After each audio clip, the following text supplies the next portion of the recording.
One of the most common questions we get asked is what badminton racket should I choose? And with over 200 different rackets available, we can understand why we get this question a lot. So in this video, we're going to share our 4-step framework for how to choose the right racket for you.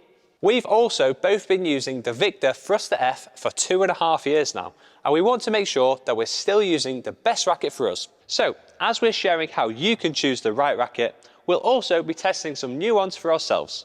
So stay tuned to the end to see if we stick with the Thruster F or decide to change to a different racket. So, before you start looking for your new racket, you need to look at yourself as a player and consider 2 things. First is your ability. So whether you're a beginner, intermediate or advanced player, and we'll explain why this matters in just a minute. Second, you need to consider your playing style. For example, if you see yourself as the net player in doubles or as a really attacking player in singles, then this will impact the racket you choose. Again, it will become clear why you need to know this later in the video. So, keeping those 2 things in mind, the next step in our framework is to apply them to the 3 main features of a racket. First is the flexibility of the racket shaft, and every racket will be on a continuum somewhere from flexible to stiff. But what should you choose? Well, if you're a beginner, you won't have developed your technique enough yet to create a fast swing speed. This means your racket shaft won't bend as much during your shots.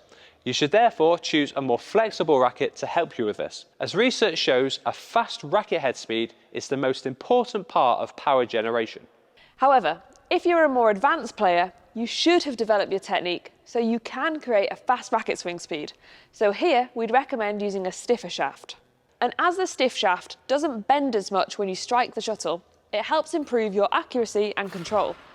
It will also return to its normal shape much quicker, which helps in the fast rallies that the more advanced players will often have.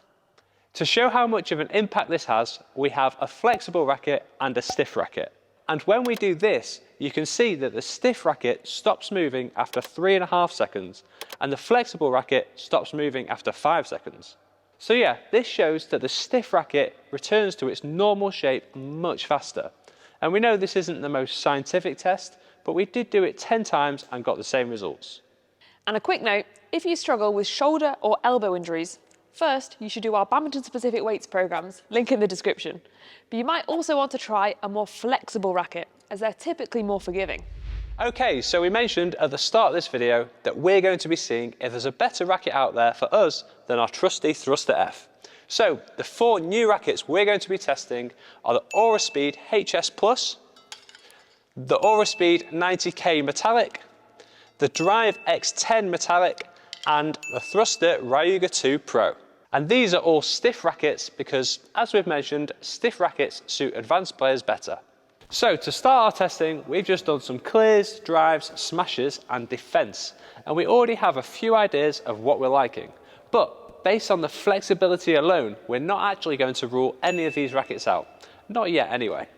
Okay, moving on to the second main feature of a racket, the balance. Again, this is a continuum, as every racket will be somewhere from head light at one end to an even balance in the middle to head heavy at the other end. Whilst with the flexibility, you should mainly consider your ability, for the balance, you should mainly consider your playing style. For example, if you're an attacking singles player or the rear court player in doubles, a head-heavy racket will help give you more power in your smashes. Whereas if you're a net player or like to play a fast and flat game, a head-light racket will help you have a faster racket manoeuvrability in these situations. Think of it like holding a hammer. You can create more power when it's head-heavy, but you can manoeuvre it much faster when it's head-light. And which balance you end up choosing will ultimately come down to your personal preference. I've been testing out the Ryuga 2 Pro for a while now, and I'm going to rule this one out. It's got quite a head-heavy balance, but as I'm a female mixed player, predominantly at the net, I'm looking for something a little less head-heavy. And for me personally, I think it's also a little bit too head-heavy.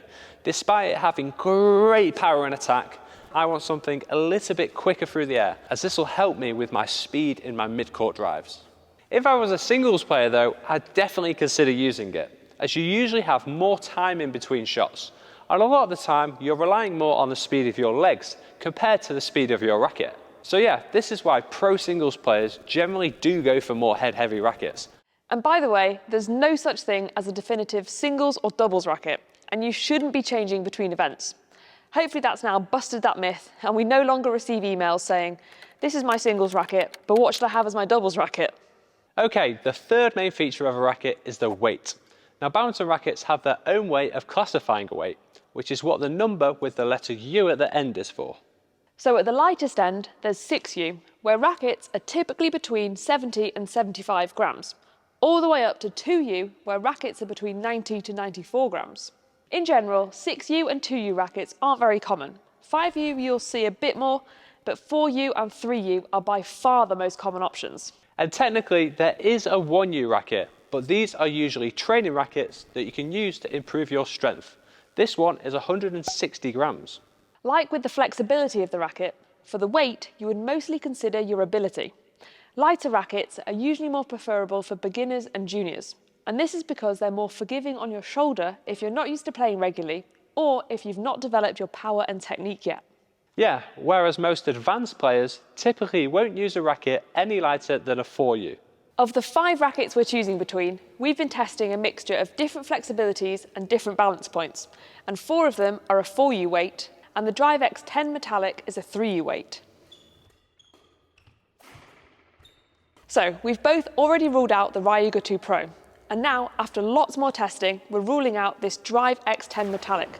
The combination of the heavier weight and the stiffness means it doesn't quite suit our playing styles. So now you've thought about your ability and playing style, and you've applied these to the 3 main features of a racket, you'll have hopefully narrowed down your choice. But there's 3 further features and one final step in the framework before you click that purchase button. First is the grip size, and this is what the number with the letter G is for. The most common sizes are G4, G5 and G6. The bigger the number, the smaller the grip. Slightly confusing, we know. If you have the choice, we typically recommend going for a thinner grip, as you can always add extra grip or cushion wrap to make it thicker, but you can't make it thinner. And you'd probably want to go for a thinner grip if you have smaller hands so that you can change between the different grips easier. Using a thick grip isn't easy. Next is the string tension, and brands will often advise what the maximum tension is that you can string a particular racket at. But why does this affect what racket you should buy? Well, if you've narrowed it down to 2 similar rackets in terms of the flexibility, balance and weight, then if you prefer the higher string tensions, you might choose the racket that has a higher maximum. We've written an entire article on what string tension to choose, so we'll link that in the description below if you want to learn more. But in general, the higher tensions are more suited for intermediate and advanced players. And it's important to mention that the maximum tensions are only a guide from companies, and we've been stringing above the maximum tensions for years. But the higher the tension you put on the racket, the more pressure you put through it, and this increases the chance of the frame breaking, so be careful. The third further feature is of course the price. Generally, the more you pay, the better racket you'll get with more technology in it. But as we've said throughout the video, if you're a beginner, you won't necessarily benefit from a top range racket. Yeah, so rather than just choosing the most expensive racket, or even what you like the look of the most, or what your favourite player plays with, although we do appreciate this does matter for a lot of you, you need to use the framework we've shared so far to choose the right racket for you. Of course, we do need to caveat one thing. We said that stiff rackets are for advanced players, and advanced rackets are typically more expensive. But the stiffest rackets available are actually these £10 rackets. And this is because they haven't got anywhere near the same technology in them, and they're often made from steel, making them super heavy. So we'd advise staying away from these if you can. Now the final step of the framework is to test the rackets. We know this isn't always possible, but even if you try a friend's racket for 5 minutes, you'll get a good idea if it's the right racket for you. We're very fortunate to have been able to test these rackets for the last 3 or 4 hours, but what we haven't done yet is play any matches with them. So we'll be back shortly with our final decision.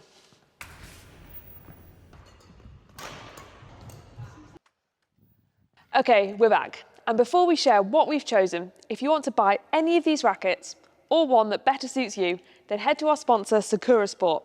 And if you use our discount code BadmintonInsight at checkout, you can save yourself a huge 10%. We'll leave a link to that in the description below. Okay, the time has come. What have you chosen? I am going to change to the Aura Speed 90K Metallic. I was looking for a racket with similar characteristics to the Thruster F, but but wanted something a little bit stiffer and also a little bit more head heavy to help add a bit more power into my shots. And it has this similar head shape to the Thruster F, which I loved. What about you? It was actually a really difficult choice for me between the three, but I've decided to change to the Aura Speed HS Plus. I felt like it was helping me be faster in my mid-court drives as it's slightly head light, and my rear court attack still felt sharp because of the stiffer balance. And a few bonuses, it's held its tension amazingly well, and it's also got a very nice design. Not that that played a part in my choice, of course. Anyway, remember to check out Sakura Sport. And also, a big thanks to Victor for lending us these rackets to test and for being an amazing long-term sponsor of us and this channel. Yep, and that's it for this video. Make sure you smash the subscribe button if you haven't already, and we'll see you on another video very soon. Bye. Bye.